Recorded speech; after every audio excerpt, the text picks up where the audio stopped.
مٹھا لے آیا، مٹھا شملے راڑی شملے، خوب تیز نمک ڈالا، وہ جو میں نے پیا آنکھیں کھل گئی۔ افغانستان میں ایسا پھل بھی ہے خربوزے کا، گرمے کا، کہ انسان جب کھانس لیتا ہے تو وہ پھٹ جاتا ہے باپ، ایسا نازک، ایسا لطیف، یا اللہ۔ جب مزارع اس میں کاش کرتا ہے اور کھانسی آ جائے تو منہ پہ ہاتھ رکھ کے باہر بھاگتا ہے، ورنہ بہت سارے قیمتی گرمے پھٹ جائیں گے۔ اللہ اکبر۔ جب کبھی دیا جائے گا ان جنتیوں کو ان پھلوں میں سے خوراک، کہیں گے یہ تو وہی ہے جو دیا گیا ہمیں پہلے۔ کیوں؟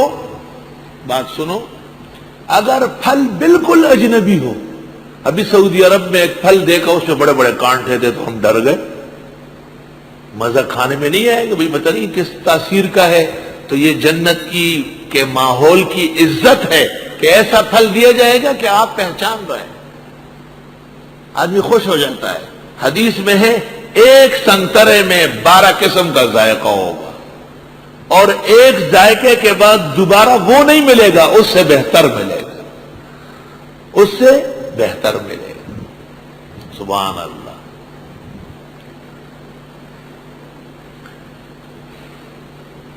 میرے والد صاحب پشاور سے املوک لائے تھے، وہ املوک جانتے ہیں نا، وہ سرخ والے، ایک تو وہ کالے ہیں، وہ کالے والے املوک کو تو سب جانتے ہیں، پختو کے اگے ڈس دانا ہوئی کار ڈیر بادی دے رامی دے ڈیر غٹ آج دیو کھوڑو تا تو وہ پتہ نہیں او گڑس بڑی کڑائی آڑے خراب شاہ مخرئی بالکل ہاں بیا بے درس کنشی کی راستے پختانہ ہوا تو ڈس دانا ہوئی۔ ایک املوک سرخ رنگ کا ہے، پشاور شہر سے میرے والد خرید کے لائے۔ ہم لوگوں سے پوچھتے ہیں کہ یہ پھل ہے یا سبزی ہے، یہ پکائیں گے یا ویسے کھائیں گے، چھتا پتہ نہیں نبی میں ہوا اس وقت نو خبر۔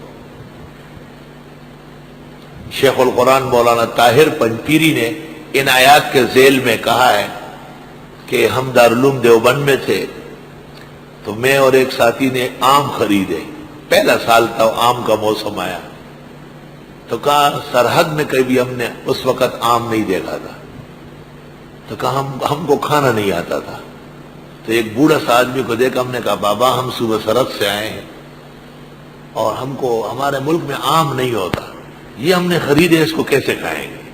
تو انہوں نے کہا چاقو ہے؟ کہا ہے جی چاقو ہے، بسم اللہ الرحمن الرحیم، اس کو کاٹا، یہ چھلکا ہے، یہ آپ کھائے، اور چھلکا اگر بہت بھوک لگی ہو تو کھا لے ورنہ اس کو پھینک دے۔ انہوں نے کہا سراکھا ہے، یہ چھلکے کھائی لیں۔ اس لیے اللہ فرماتے ہیں کہ ایسا پھل کا دور ہوگا جو جانا پہچانا ہوگا، ذائقے اور شان تو اس کی جنت کے ماحول کی ہوگی۔ وَأُتُوا بِهِ مُتَشَابِهًا، اور ان کو دیے جائیں گے ایک جیسے۔ سبحان اللہ، کیسا آسان ترجمہ کیا، اور ان کو دیے جائیں گے ایک جیسے، ملتے جلتے، یہ مشکل اردو ہے، ایک جیسے۔ اور دئی تب ورکریشی یو شان میوے، یو دا بلغنے بل آم دا آم ہونے، امرود دا امرود ہونے، قسم قسم۔ سبحان اللہ۔ استاد مولانا بن نوری کی خدمت میں ایک لڑکا کشمیر سے سیب لے کے آیا تھا، انہوں نے جیسے کشمیر کا نام لیا بار مولا کا، جہاں کے انور شاہ صاحب تھے، حضرت الاستاذ پر خط طاری ہو گئی، توبہ توبہ، اپنے شیخ سے ایسا عشق میں نے نہ سنا ہے نہ دیکھا ہے۔ اور آم کو سیب کو لے کر کے سینے سے لگایا، آنکھوں سے چوما کہ یہ ان دیار کا ہے اور اس سرزمین کا ہے جہاں انور شاہ پیدا ہوئے۔ اس سیب میں 12 رنگ تھے، بالکل میں نے خود دیکھا ہے، 12 رنگ بھرے ہوئے مختلف۔ اس جیسا سیب ایک لڑکا چترال سے بھی 5 سال پہلے لایا ہے۔ اللہ، امیر حبیب اللہ خان کی دعوت کی تھی شیخ الہند نے دہلی میں، تو امیر حبیب اللہ خان سے کسی ہندوستانی نے پوچھا کہ خان صاحب کندھار میں اور کابل میں ایسے انار بھی ہے کہ ایک انار سے گلاس بھرا جاتا ہے؟ اور نے کہا بالکل، ہمارے گلاس تو آپ سے بڑے اتنے بڑے ہوتے ہیں. اس نے کہا یہاں تو 10-12 سے بھی نہیں بھرا جاتا. اس کو جھوٹ لگ رہا ہے. امیر حبیب اللہ خان نے اپنے سیکریٹری سے کہا کہ سامان میں انار نہیں ہے. اس نے کہا ہے. کہ ایک انار نچوڑ کے اس کو دکھاؤ نا. جب وہ انار نچوڑا جانے لگا 1.5 گلاس بھر گیا. 1.5 گلاس بھر گیا. پھل بھی عجیب عجیب ہے. وہ تو بھی ہی متشابہ, اور ان کو دیا جائے گا ایک جیسا ملتا جلتا. رنگن بیوشانی اور ذائقہ بے بدل. وَلَهُمْ فِيهَا أَزْوَاجٌ مُطَهَّرَةٌ, اور ان جنتیوں کی بیویاں ہوگی پاک صاف ستھری. وَهُمْ فِيهَا خَالِدُونَ, اور یہ اس میں ہمیشہ رہیں گے. جب آدمی اتنا پھل کھائے اور اتنا خوش رہے, ایسی نہریں ہو, ایسی نعمتیں ہو, تو نعمت مکمل ہوتی ہے شادی پر. حدیث میں ہے جب مومن نکاح کر لے تو اس کا ایمان, آدھا ایمان تو آئی گیا, اب بقیہ کا خیال رکھے.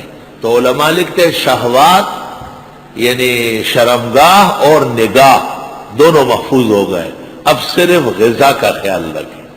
شرمگاہ فروج اور نگاہ نظر محفوظ ہو گئی, اب غذا کا خیال رکھے. یا ایھا الرسل کلوا من الطیبات واعملوا صالحا. اور طبعی طور پر بھی جب آدمی اتنا خوشباش ہو, صحت مند ہو, بہترین خوراک ہو, تو پھر وہ خوراک بھی ضروری ہے جس جیسے کوئی خوراک کائنات میں بھی نہیں ہے.